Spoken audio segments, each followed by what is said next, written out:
রাজশাহী বিশ্ববিদ্যালয়ের মেডিকেল সেন্টারের নাম ফলকে নাপা সেন্টার লেখা ব্যানার ঝুলিয়ে চিকিৎসা সেবার অব্যবস্থাপনার প্রতিবাদ জানিয়েছেন শিক্ষার্থীরা।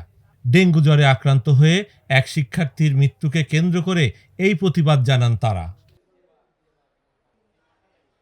শিক্ষার্থীদের অভিযোগ, বিশ্ববিদ্যালয়ের মেডিকেল সেন্টার নাপা সেন্টার, এতে উন্নত চিকিৎসা নেই, এখানে নাপা ছাড়া কিছুই পাওয়া যায় না। প্রশাসন সংস্কারের নামে শিক্ষার্থীদের মূলা ঝুলিয়ে সময় পার করছে। ফাঁকা বুলিতে তারা শিক্ষার্থীদের সন্তুষ্ট রাখতে চায়। রিসেন্টলি হচ্ছে একটা ঘটনা ঘটছে বাংলা বিভাগে, আমাদের বিভাগে।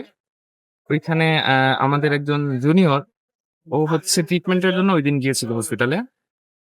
তো ওই সময়টাতে ডাক্তাররা ছিলেন না, লাঞ্চের টাইমটাতে বা ওই সময়টাতে গেছিল। তো যেই কারণে হচ্ছে প্রপার ট্রিটমেন্ট ওখান থেকে আসেনি, বা প্রিলিমিনারি স্টেজে যেই ট্রিটমেন্ট গুলো দরকার ছিল, তো ওই বিষয়গুলো ওইখান থেকে পাওয়া যায়নি, এবং পরের দিন হচ্ছে ও মারা গিয়ে। তো এই জায়গা থেকে আমরা হচ্ছে মনে করি যে বিশ্ববিদ্যালয় প্রশাসন ওই হাসপাতালটাতে প্রপারলি যেই মানুষগুলো থাকে ওরা আসলে প্রপার ওইরকম টাইমলি ডিউটি গুলা করে না, কিংবা হচ্ছে যেসব ফেসিলিটি গুলো দেওয়া দরকার আমাদের ওইগুলো দেয় না। এর আগে শিক্ষার্থীর মৃত্যুর প্রতিবাদে ৩ দফা দাবিতে বিশ্ববিদ্যালয় প্রশাসন ভবন ঘেরাও করে বিক্ষোভ করেন শিক্ষার্থীরা। জানা গেছে, মৌমিতা নামে এক শিক্ষার্থী গত কয়েকদিন ধরে জ্বরসহ নানা সমস্যায় ভুগছিলেন। প্রথমে বিশ্ববিদ্যালয়ের মেডিকেল সেন্টারে গেলে যথাযথ চিকিৎসা পাননি। ২৬শে জুলাই অসুস্থ অবস্থায় গ্রামের বাসায় যান মৌমিতা। প্রচণ্ড বমি করা অবস্থায় হাসপাতালে ভর্তি হলে সেখানেই তিনি মারা যান।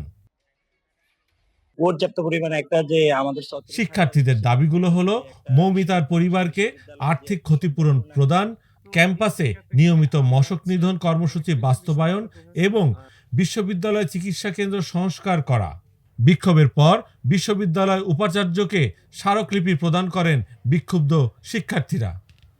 ৩৬,০০০ শিক্ষার্থীর জন্য যে একটা বিশ্ববিদ্যালয়, সেই বিশ্ববিদ্যালয়ে যে একটা সুন্দর পূর্ণাঙ্গ স্বাস্থ্যসেবা কেন্দ্র থাকা দরকার, সেটা আমাদের নাই। যেটা আছে সেটা শুধু নামমাত্র, যেটা থেকে আমরা শুধু নাপা প্যারাসিটামল ওষুধগুলা পাই।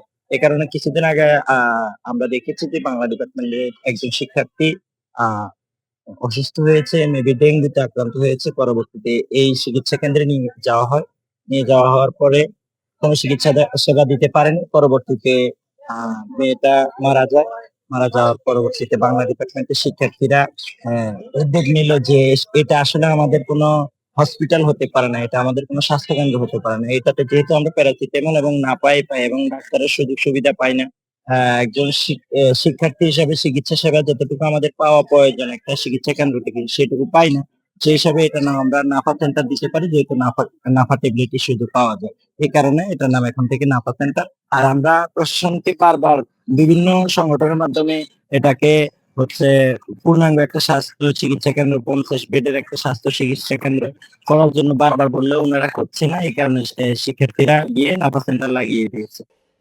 বিশ্ববিদ্যালয় চিকিৎসা কেন্দ্রের প্রধান চিকিৎসক মাহরুফা সিদ্দিকা লিপি বলেন, চিকিৎসা কেন্দ্রের সেবার মান বৃদ্ধির কাজ চলমান আছে।